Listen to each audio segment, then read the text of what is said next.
विष्णुपत्नी जगन्मातः विष्णुवक्षस्थलस्थिते देवी पद्मासने पद्महस्ते पद्मावती नमोऽस्तु ते।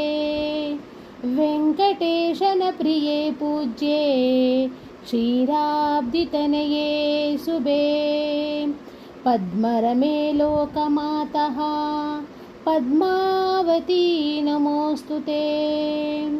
कल्याणी कमलैकान्ते कल्याणी पुरनायिके कारुण्ये कल्पलतिके पद्मावती नमोऽस्तु ते। सहस्रदलपद्मस्ते कोटिचन्द्रनिबानने पद्मपत्रविशालाक्षी पद्मावती नमोऽस्तु ते। सर्वज्ञे सर्ववरदे सर्वमङ्गलदायिनी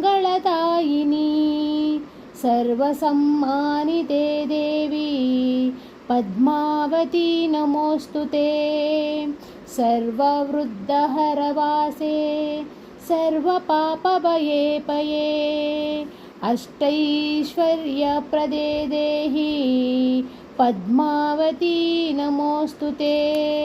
देहि मे मोक्षसाम्राज्यं देहि प्रत्पाददर्शनम् अष्टैश्वर्यं च मे देहि पद्मावती नमोऽस्तु ते। नवकर्षणनक्षत्रे कृतोद्वाहमहोत्सवे कृपया पाहि न पद्मे त्वभक्तिभरितरमे हिन्दिरे हेमवर्णाभे त्वां वन्दे परमात्मिकां भवसागरमग्नन्मा रक्ष रक्ष महेश्वरी। कल्याणी पुरवासिन्यै नारायणी श्रियै नमः। श्रुतिस्थितिप्रगीता हे देवदैवे च मङ्गलम्। ॐ नमो भगवते।